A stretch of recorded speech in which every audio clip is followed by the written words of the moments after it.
The Dave Hooker Show. A presentation of Off the Hook Sports. Objective insight, expertise, top guests. Available on YouTube, Apple, Spotify, and the Off the Hook Sports app. Download now for free. Also available on offthehooksports.com. I compute and obey. Now to Dave Hooker. Ready. Here we go. Already a ton of people on board, and we greatly appreciate that. Go ahead and hit the like button if you don't mind. Thumbs up will bring more people into the program because I want to be very listener-oriented today because something has rubbed me the wrong way, and I very well could be like the old fuddy-duddy, but I'm going to allow Caleb to tell me if that's the case, and all of the listeners and viewers on our message board. So thanks for being ready, up and at 'em, loaded. It's a Ron Slay Wednesday.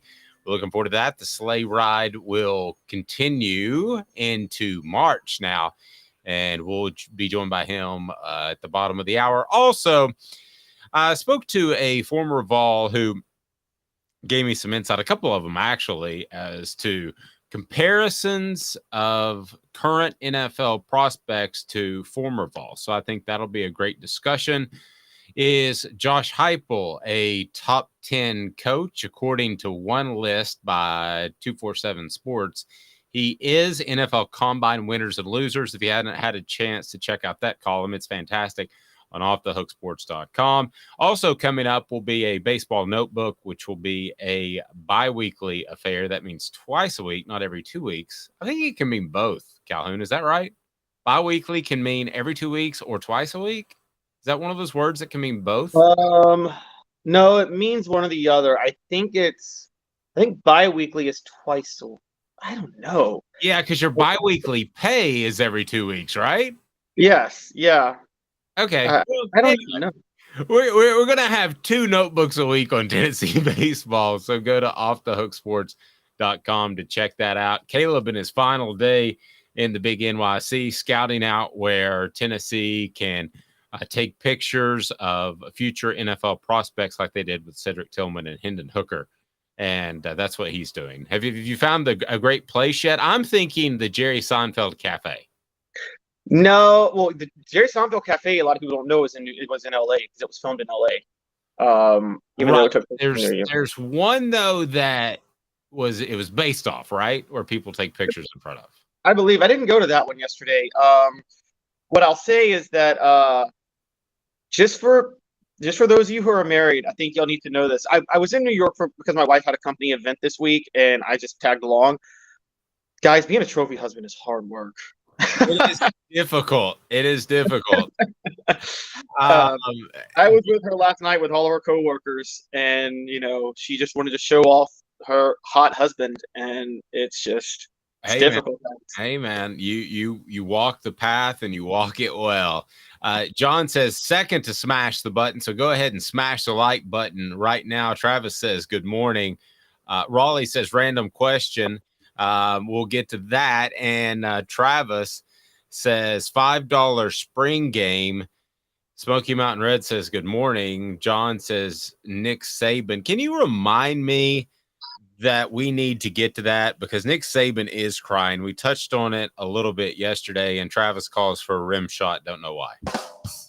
But we got it. So, Caleb, Tennessee plays in the SEC tournament tomorrow, Travis. You're going to hear a lot more of those. Just wait a day. Ouch. Where are they playing again? What venue? What arena?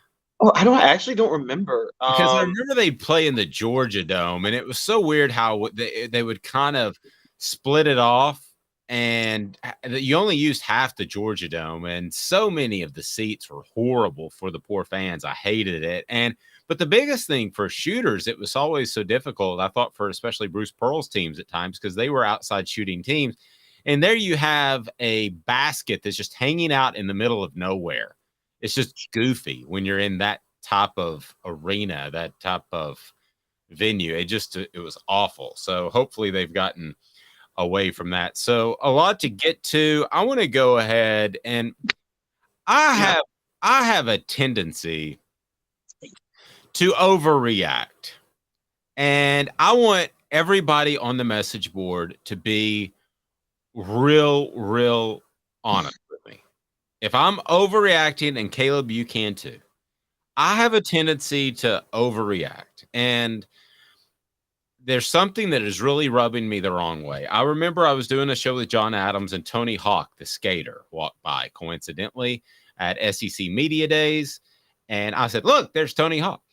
And John went and tried to get him to come on our show, and Tony wouldn't do it. But he said, well, sorry that he called you out in front of all the media. He tends to overreact. So I do overreact. But I don't think I'm overreacting now. And I want to get everybody's thoughts. And if I am, because right now Twitter says I am, but it's today's tough question, and it has to do with charging you cash to go to the orange and white game. Boom. Today's tough question is now, and it's brought to you by our friends at Bassey Lawn and Garden. Man alive, it's worth the drive. Today's tough question.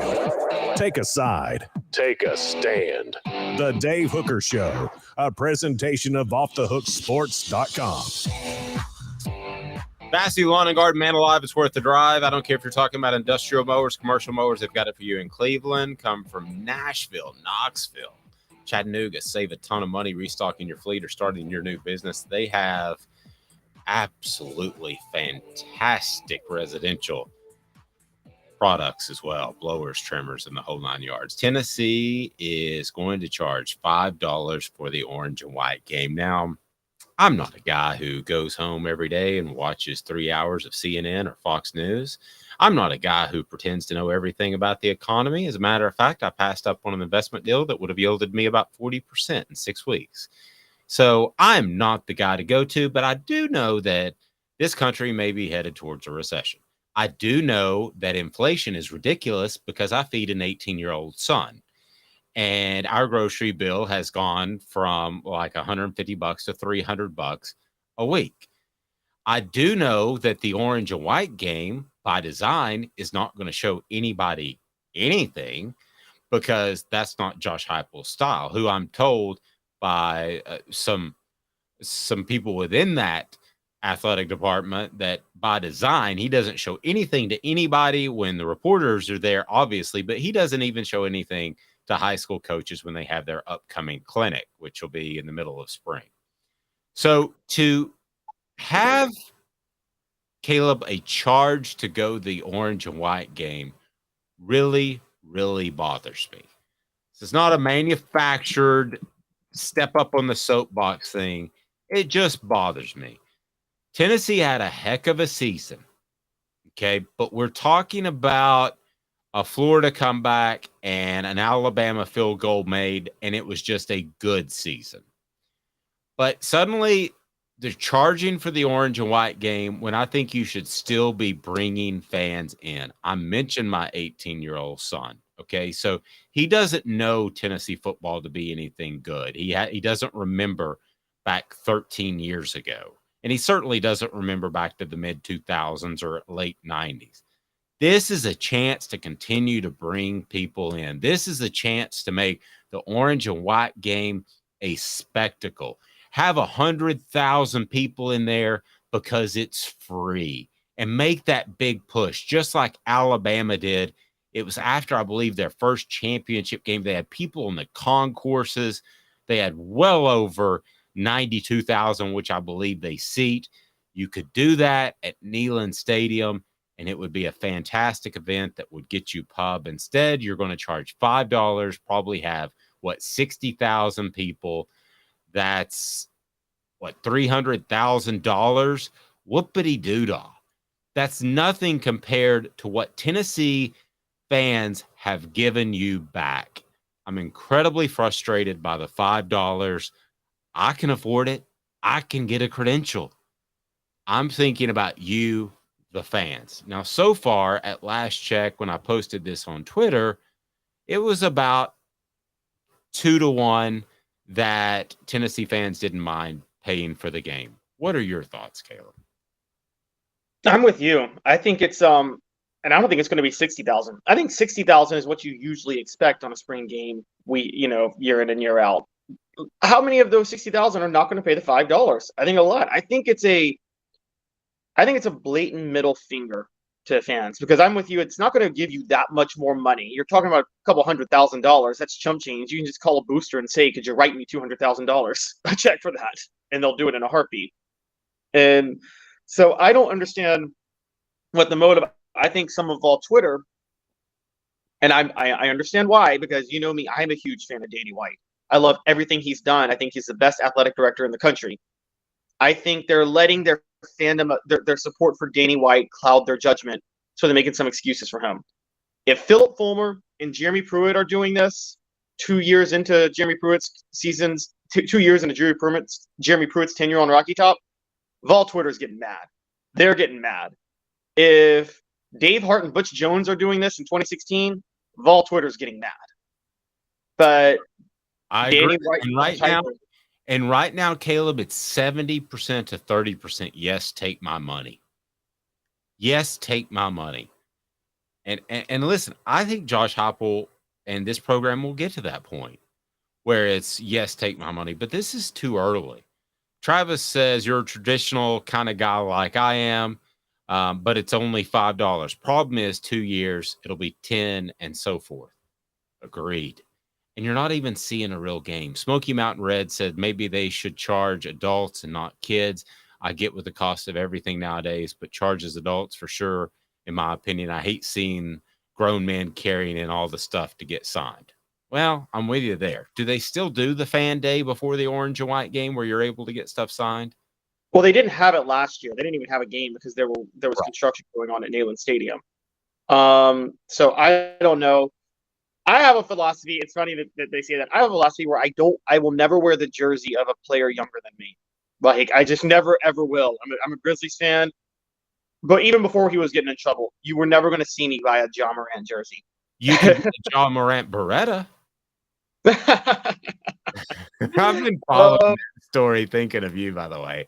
Travis says Butcher Dooley did the same thing, I believe, had to buy a wristband. Well, Butch and Dooley, anything they do, you should do the exact opposite. Dooley also had a big sign on the locker room that says opportunity is nowhere. And he tried to convince everybody that it was now and here. And we can pull up the sign. It said opportunity is nowhere as you walk into the locker room. It's classic. I'm sure you remember that, Caleb. Oh, I remember that. And the thing was, Dooley, apparently talked about his love for architecture. When he was athletic director at Louisiana Tech, he would go over designs for the new stadium. And I'm like, so you brag about your interest in architecture, but you didn't notice that this says opportunity is nowhere? Yeah, I mean, you could just work at a graphics company and see that. So it's the first time it won't be free since 2011. Since 2011, it's not going to be free, according to our friends at WATE. So it'll be $5. It's going to be a 2:30 game, and all proceeds will count as a contribution, because we had this question on the message board, of the My All campaign. The My All campaign just goes to Tennessee. That's like me calling it a My Off the Hook campaign.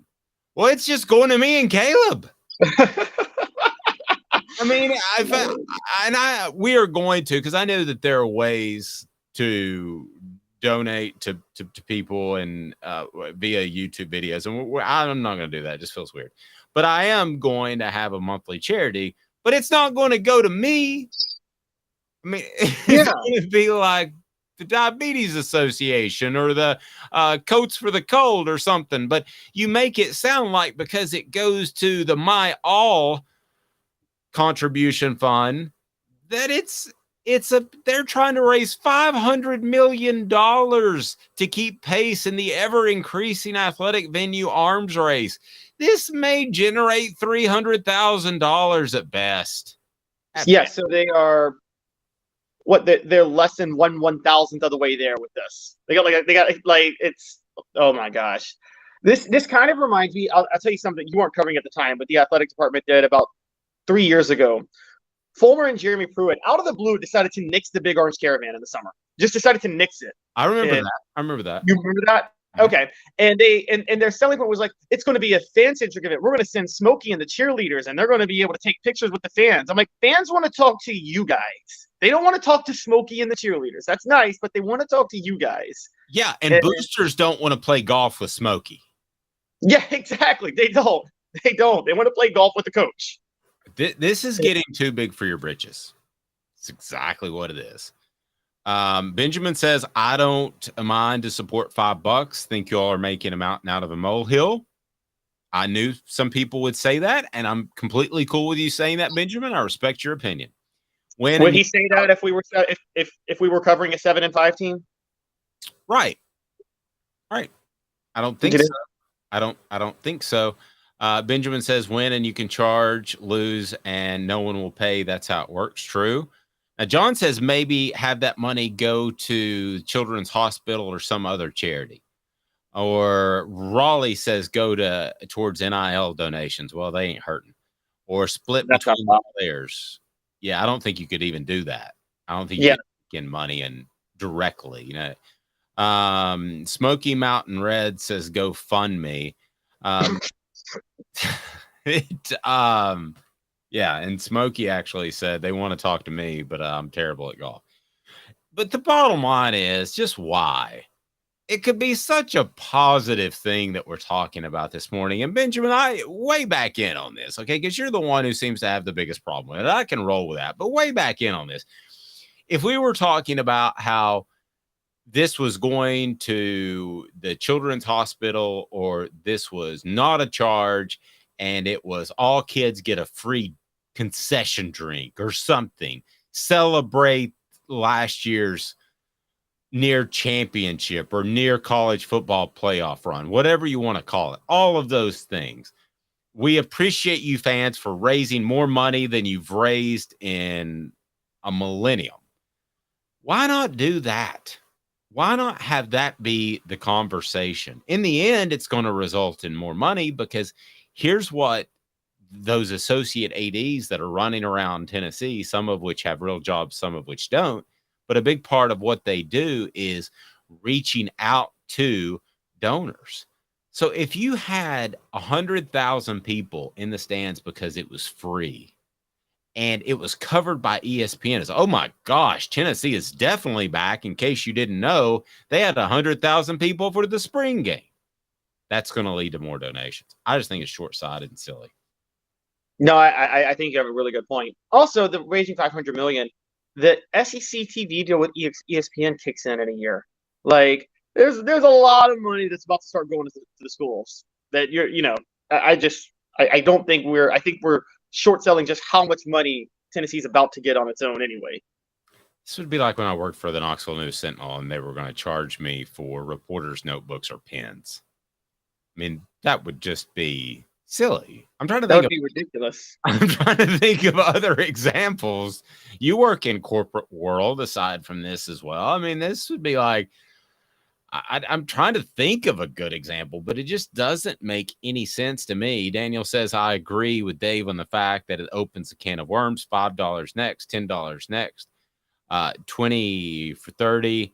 Call Josh, get him on the show. I'll ask him. We'll call Josh Heupel. Or maybe you mean Josh Ward, who will join us tomorrow. I don't know. But nevertheless, it really frustrates me. I think that Tennessee should be super excited. And this is one of the things that I find scary when you start to wander away a little bit too much from tradition. And Danny White is not a Vol through and through. Josh Heupel is not a Vol through and through. But Tennessee is used to Vols through and through, and Philip Fulmer and Johnny Majors and back on through the years. But when you start to think, hey, we got this figured out, you start to charge for orange and white games, I don't think that's a good sign. I don't think that's a good sign whatsoever. And I think you need to be really careful about your base because, again, I said this before. A lot of those people that are going to be asked to write donor tickets, I mentioned my son that he's 18. He's not going to be writing donor tickets anytime soon, or donor checks, excuse me. But at some point they are.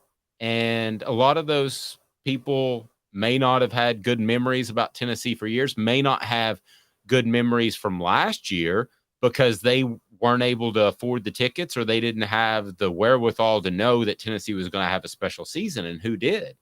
This is just an opportunity to put a cherry on the sundae. It just befuddling to me. Caleb. I agree. The only thing I would push back is not being involved, guys, through and through. If you look at Tennessee football's history, with the only exception being Johnny Majors, who really did bring Tennessee into the modern era. Fulmer didn't. Fulmer rode the wave of the modern era. He didn't really bring Tennessee into a new era. So with the only exception of Johnny Majors, the coaches that have really brought Tennessee to a different era were all non-Vols. Robert Nalen, Doug Dickey were the two major ones that did that. And I didn't clarify the point. My point is, if things were to ever go slightly south, you don't have that built-in safety net. I feel like with Majors and Fulmer, if things, and they did for both coaches, and they probably held on to both coaches a little bit too long. But Danny White and Josh Heupel, if things go a little bit south, and they always could, I don't think they will, this is the type of thing that hangs the safety net. Yeah, no, you're right. That is true. I fully agree with you on that.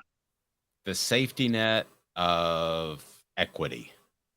Maybe we've come up with a new term. I don't know that's worth a rim shot, but it just frustrates me. John saying there would be a point where only 1,000 people might want to pay for $20 tickets to the spring game. Boss Time saying Nick Saban wanting a rule change because he can't handle high tempo offenses. I want to get to Saban whining as well. Travis says I quit going to Titans game because I was told the reason concessions went up 40% was because they were supposed to be good that year. Remember this too. They're making most of the money on concessions and parking. Oh yeah. I mean, it's not like they're losing money if they don't charge for a ticket. Well, for history lessons, for history buffs here for Tennessee, after they won the East in 2007, 2008 was the first year where Mike Hamilton decided to charge students to go to games. Student tickets used to be free. Well, we know what happened in 2008. So the year they decided to charge students, they go 5-7, Fulmer's fired, and then enter a decade of darkness. We got Ron Slay coming up next. Preview of the SEC tournament. Portions of the program brought to you by Azul Beer, the official craft beer of Off the Hook Sports. XULbeer.com. XULbeer.com. They have parking downtown. You don't get that ever, but they have it in downtown Knoxville and worldwide award-winning craft beer. I did it. It's like 10 times in a row that I've said all those W's without messing it up. The beer is fantastic. Great selection. 2 minutes. Ron Slay's Caleb. I'm Dave, Off the Hook Sports. Our family has been creating jewelry since 1986, each piece unique with a story all its own. I'm Rick Terry with Rick Terry Jewelry Designs. I'm a jeweler, and I want to be your jeweler. We're grateful that you chose us to be Knoxville's best jeweler. My family and staff look forward to serving you. So please come see us. Kingston Pike and Campbell Station Road in the heart of Farragut, and downtown on Gay Street, right next to the Tennessee Theater. Inflation has risen to the highest level in over 40 years, according to the April 2022 U.S. Inflation Calculator. Will your investments provide you the income you need in retirement? Are you losing purchasing power of your savings due to inflation? Simply stated, if the cost of goods and services are 8% higher and you're only earning 4% in your investments, that money buys you less of what you need. Right now is the time to act. Call Guardian Investment Advisors today. Hey folks, Gary Viles here. I want to personally invite you to North Knoxville's newest sports bar and restaurant. It's Big Orange Phillies, located in Black Oak Center. And yes folks, it's happening in Halls. Big Orange Phillies offers family-friendly environment with homemade meals and the best deli-style subs around. Billiards, darts, jukebox, shuffleboard, and cornhole, and a full bar. We also offer valet parking on weekends and during special events. We even have a covered back patio. It's happening at Big Orange Phillies. We want, we need, and we appreciate your business. Hi, Mike Davis here with City Heating and Air, reminding you to always dare to compare. Our team provides quality local heating and air service, installation, and maintenance across East Tennessee. We use only the best equipment like American Standard heating and air conditioning for your residential, new construction, or commercial needs. Honesty, dependability, and customer satisfaction have been the cornerstones of our business since 1961. City Heat and Air. Dare to compare. Chattanooga, we're at it again. For the 5th year in a row, you voted us best of the best criminal and DUI law firm. And finalists for best law firm and best personal injury firm. Thank you for the love, Chattanooga. We won't let you down. Do you want to own the more that owns every job? Then get to Vassey Lawn and Garden in Cleveland and get you a Toro. I'm David Vassey, here to talk to you about Toro. With a Toro Zero Turn, you'll get more out of every minute and you'll reach the finish line faster. At Vassey's, we like to say, no matter if you're mowing 3 acres a week or 11 lawns a day, homeowners and business owners alike find confidence in equipment they can trust from top to bottom. Vassey Lawn and Garden, Highway 60 North in Cleveland. Man alive, it's worth the drive. Got cataracts? We can fix that. Never miss another moment. With a little help from Doctors Campbell, Cunningham, Taylor, and Hahn at cctis.com. Who's this guy? Hello, who is it? The Dave Hooker Show. Who? A presentation of Off the Hook Sports. What? YouTube, Apple, Spotify, and the free Off the Hook Sports app. Back to Dave Hooker. Coming up, Ron Slay will join us. So click the like button if you like Ron Slay. And if you don't like Ron Slay, just something's wrong with you. It's as simple as that. Today's tough question. You can get on board Twitter and answer that at the Dave Hooker or at OTH Sports Media and give us your vote. As right now, do you mind paying for the spring game? About 70% are cool with it. So maybe I'm just some goofball barking in the wind, spitting into the wind, whatever the John Croce song was, and tugging on Superman's cape. And also, we would love for you to download the app. Don't forget that app, always available, and you're able to access individualized topic videos through the app. So that's super cool. And set your notifications on, please, wherever you are, be it YouTube or Spotify or the Apple. All of that, we're there. So we would love for you to get the notifications because we've got new stuff going up all the time, aside from the show, which airs each and every weekday at 10 o'clock Eastern. So Ron Slay will join us here momentarily. The other thing that I would like to see them bring back that I think should be free would be the Midnight March Madness thingy. Do you remember? I always hated that. It was lame. It was lame. Why? Boring. Never went. It's funny. Maryland started that, and I never really liked it. It's a glorified scrimmage. Well, of course it is, but they had like a slam dunk. I went with Tony Harris's rookie year, and it was fantastic. Okay, that era, Dave, was a stack of athletes at Tennessee. Like the 99 to 03 era, like when you had like one of the guys we're mentioning, Ron Slay, but you had who made the greatest half court pass of all time for John Higgins to hit that half court shot. Remember? And was that Georgia Tech? Georgia Tech, yeah. Ron Slay should have become quarterback at Tennessee after that. You had Vincent Yarbrough. We talked about being a ridiculous athlete. Marcus Hayslip could jump out of a gym. I'm just saying there were some athletes during that time. Marcus Hayslip could supposedly bench 400 pounds too, and I just went ahead and told UT Sports Information Department at the time that I would have to see that before I ever wrote that. Because I just don't believe that he with 6'10" arms or 6'8".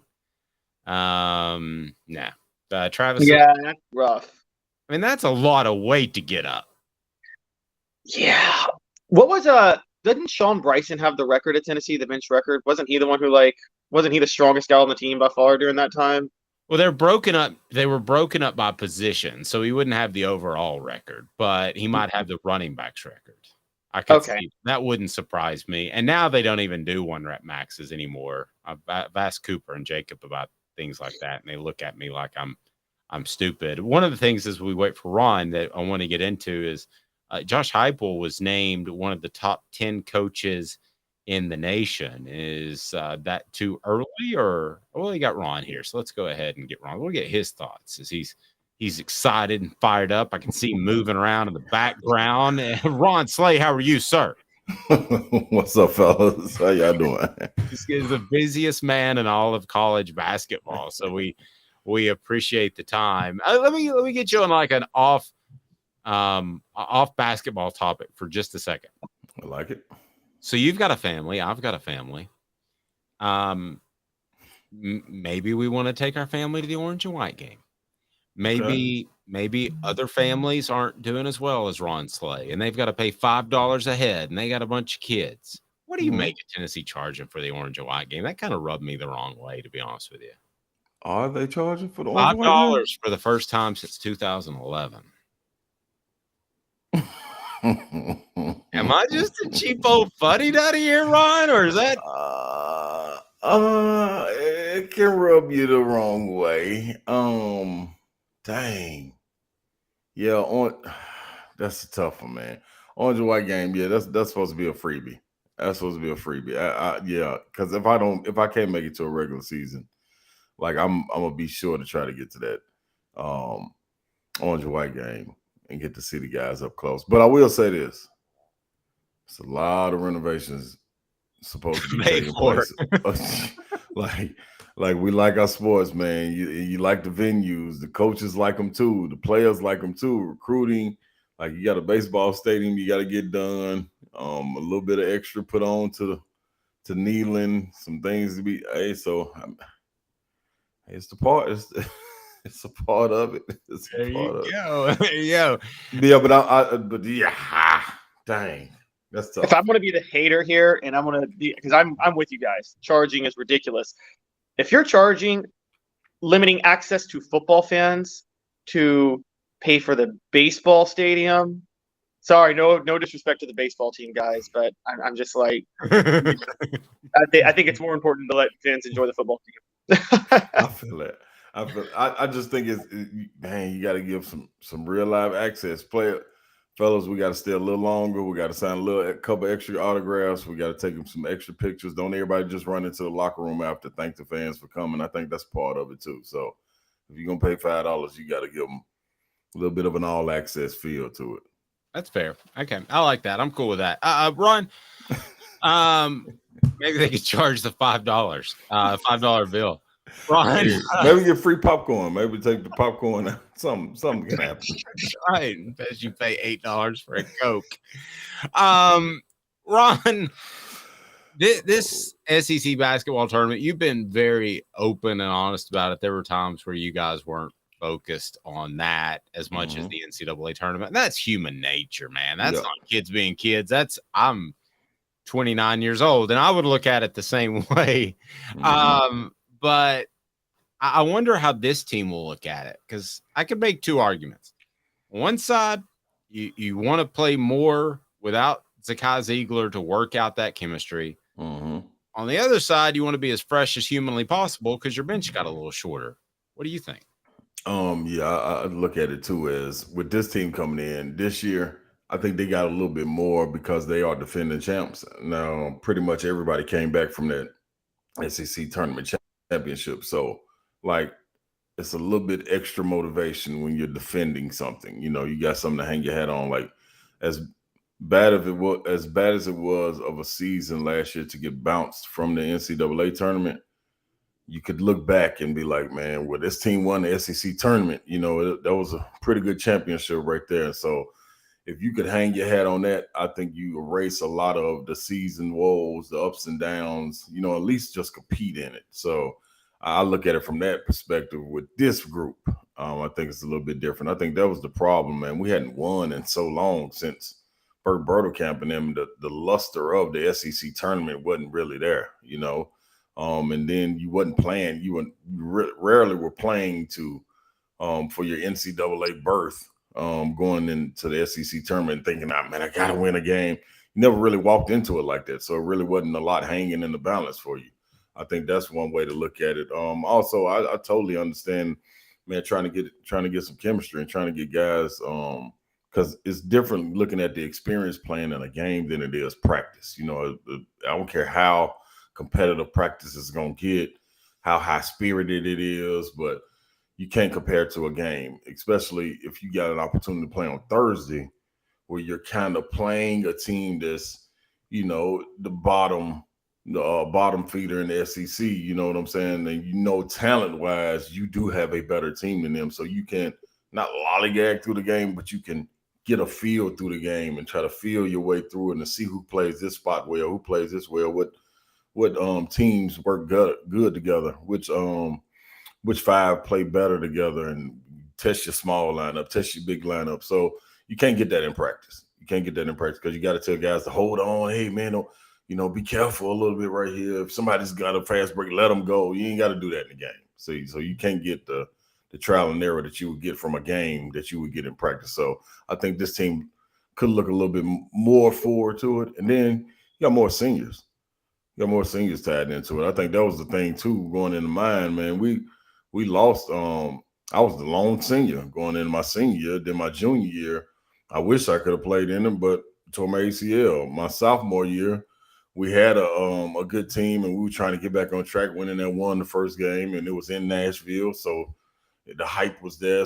Even though Atlanta's not far from Nashville, it was different playing in Nashville. You felt like you were playing in your home state. You were playing with your crowd. So I think that gives it a little bit different, too, a different feel. Ron, last year, you're right, Tennessee won the SEC tournament. Going into the tournament, they were a 3 seed. By winning the tournament, we all thought they were going to at least be a 2 seed, and then they were put in as a 3 seed. Texas A&M made it to Sunday, didn't even get into the tournament, and it became very clear that the selection committee did not even pay attention to the tournaments. How much danger is the NCAA in and the conferences in, where if the NCAA keeps sending this signal that we're not even going to place any value on it, teams decide, you know what? Let's do what Greg Popovich used to do when the Spurs had nationally televised games and just bench all our starters to show up the NBA. I think for those upper echelon teams, that's what's that hangs in the balance. Like if I'm in Alabama, why would I go play my guys and play super hard if I had some guys banged up that was 70%? And I can wait an extra week and get them to the tournament and give them 90%. Like it don't make any sense. You know what I'm saying? And then even for the teams that are right there on the bubble, are they really on the bubble? You know what I'm saying? Like you're looking at Mississippi State. Like, can Mississippi State, after losing to Vanderbilt the regular season finale, can they really help themselves if they win an extra game? Same thing for Vanderbilt. If they make it to the finals, or they make it to the finals, get a quad 1 win on Friday, playing a Kentucky, and then Saturday they play another quad 1 win and make it to the championship. Are we going to put them and lose the championship? Are we going to put them in the tournament? You know what I'm saying? Like, what you got to make some kind of sense of it. You got to make some kind of sense, because I just don't understand. Like, how can you be playing back-to-back days and nothing be taken from it? You know what I'm saying? I understand the losses. Like, if you quad 1 loss and you're playing high competition in the conference tournament, anything can happen. So you don't value that much. But winning back-to-back days, especially like A&M did last year, come on, man, that's tough. Especially if you right there teetering on the bubble. I think that's the biggest thing. If you talking about a bubble team, or like you talking about Tennessee, you make it and win the championship, and you talking about 1 seed, you're not gonna take them up 1 seed. What are we doing? It's just bragging rights then. Yeah, I mean, my thinking is, Ron, and it always has been, if you make it to Sunday in a conference tournament, I realize that the NCAA selection committee can't necessarily watch every single conference final game. But if you make it to Sunday in and of itself, that should be a boost in your ranking, and you should be able to adjust that from Saturday to Sunday. Yeah, you can. And then you start to look at it as a fan, like, is everybody in the room being lazy? Is all the teams already picked out? You know, they like, we ain't watching this game, man. Just go with what we had on Saturday morning. Let's go with that. No matter what happens Saturday, then making it to Sunday. Like, it's weird, man. It's weird. Like, I don't understand it. And it hurts a lot of teams. And it's going to hurt the NCAA. Like, you're going to wait too long to make a change or count that in favor of someone, and you're gonna be stuck. You're gonna be sitting there with your arms crossed, like, dang, man, we should have got ahead of this. Well, it's time keep on ticking. You keep on showing us the opposite. Be like NIL soon. You'll be trying to backtrack and trying to figure out who's gonna take it. You know what I'm saying? So yeah, it's wild, man. They got to make something of it, though. You got to make something of it. Ron, what do you make of it from the other side? I think of like those smaller conferences where they play a whole season. You put in the work, you have a great year, and then because there's these automatic bids from the conference tournament, and the NCAA is only going to take one team from this tournament, from this conference, they slip up on a Saturday and they're not going to the tournament. Do you think something should be done to kind of tweak that? It does, man. You got to get, I don't know if you have to go regionally and get people to really dial in and watch these games because there's no reason Belmont should have missed it last year either. You know what I'm saying? Like going with their record and what Casey Alexander and those guys did, keeping it local.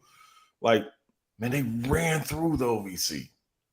So you made them shift and have to get out of that conference to try to get into another conference. So the conference schedule and the non-conference schedule can bolster a little bit. So once they get to the tournament, if they do happen to lose, at least they can be like, man, well, we only lost 2 games all year and one was in the conference championship. Like, how do you punish a team for that? And that's another thing too. If you want to calm this transfer portal down, you gotta pay a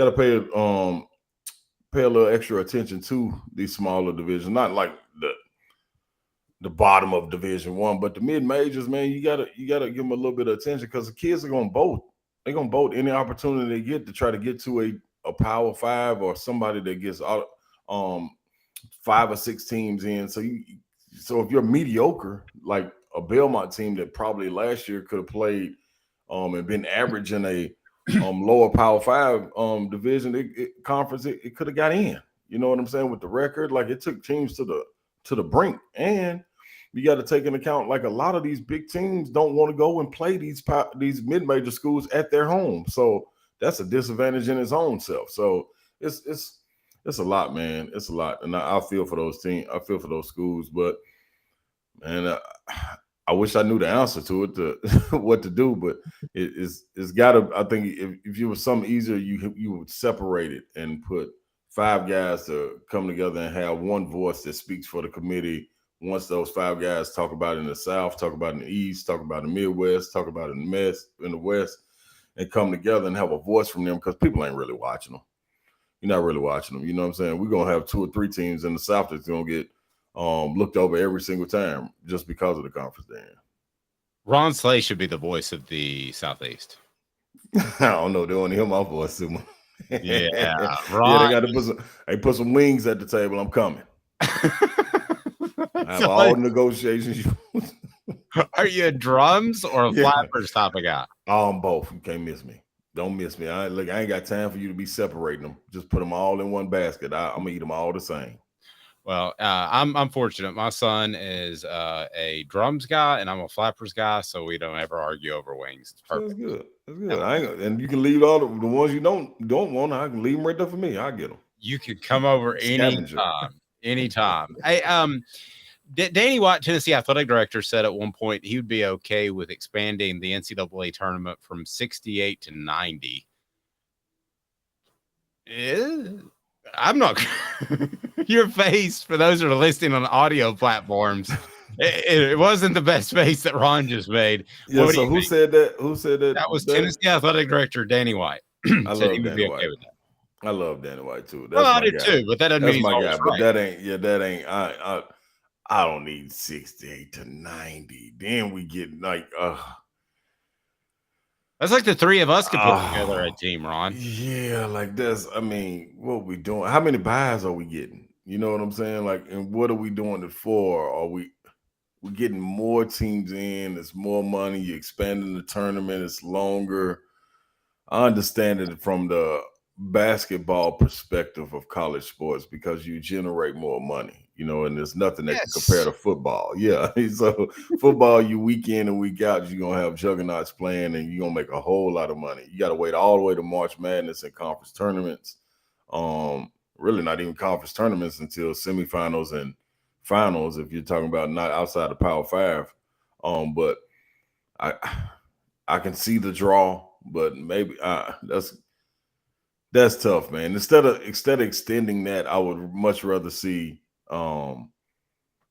make a consolation you can make a consolation qualifying game, if you will. So like when the mid majors lose their conference championship, the team that lost, they get an opportunity to go play another conference loser in the mid major. The winner of that, they can make it to play in a bye game, but it ain't. You know what I'm saying? You got to do something else. I can't expand March Madness to 90. That's a lot. Sheesh. Okay, what about this? Because Ron, next week you'll hear me go on I'm saving it for next week on how March Madness. I can't stand it, but I'm saving it for next week. It's my Skip Bayless take. It's where Skip Bayless and I fully agree. But before that, I would say, what if they did go to 80, but every conference, including the mid-majors, you have to have 2 teams from every conference. The conference tournament champion and the conference regular season champion are all automatic qualifiers. And if it's the same team in a conference, then the second team in that conference gets an automatic bid.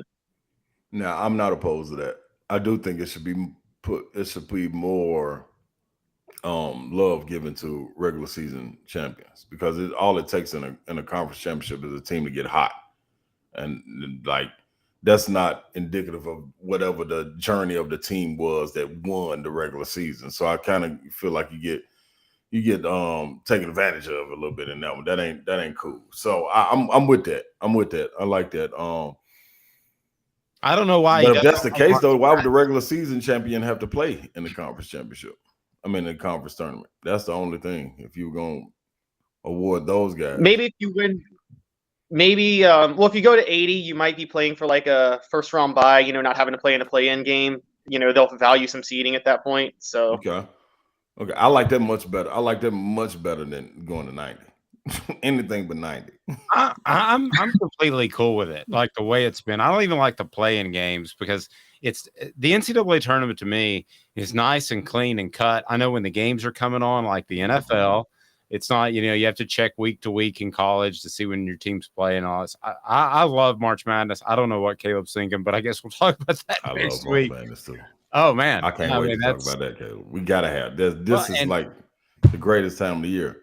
Yeah, no, it's incredible. Did you know on the Wednesday before the NCAA tournament, more men have vasectomies on that day than any other day, because you're just supposed to sit around. I swear, because you're supposed to sit around for 3 or 4 days and not do anything. I'm not joking. That is a true fact. You can look that up. That sounds true. It is true. I know it. Zach England of Best and Brock, who brings you Ron Slay, he underwent that very procedure the Wednesday before the NCAA tournament. Hey, anyway, a man can get an advantage and an excuse to sit on the couch and watch TV. I'm not even arguing that. I would try it. I'm getting ready to have like my 8th vasectomy. Ron's appearance. Running back. Let me get a running back. Give me one more. Ron's appearance brought to you by Zach England of Best of Brock. Zach's got your back. We love Zach England. He can go toe to toe with those personal injury attorneys. Zach England of Best of Brock. Okay, so just real quick, we haven't talked much about the Vols. Would they rather play Ole Miss, South Carolina? And what are a couple of things outside of the wins and losses that you would like to see Tennessee accomplish this weekend in Nashville? Yeah, I think they would match up better against South Carolina. You know them, you know what I'm saying? And the Ole Miss, they're a little tricky at the guard spot. It's kind of the matchups aren't the same, but South Carolina, I like to see them match up with them better. But outside of that, going into the tournament, what I like to see, just somebody get some chemistry. And when I say chemistry, meaning that extra spark coming off the bench, because you got to have guys fill in for Sakai. The energy that he brings, you're not going to be able to match it, but the sparks that he brings, the savvy plays, the charges that you pick up, the disturbance of bringing the ball up the court for the opponents, you got to be able to get into your sets and still have an opportunity that Zakai figured out when to take his opportunity as far as pushing the ball in that transition set and being able to hurry up and get a layup. Can you account for those things? Who's a guy that can get into the lane like that, make the defense contract if you can just do it on penetration. If you're not getting the inside presence of the bigs on the post-ups and not getting the double teams, Zakai was always a guy that can penetrate and get it on the inside and make everybody suck in,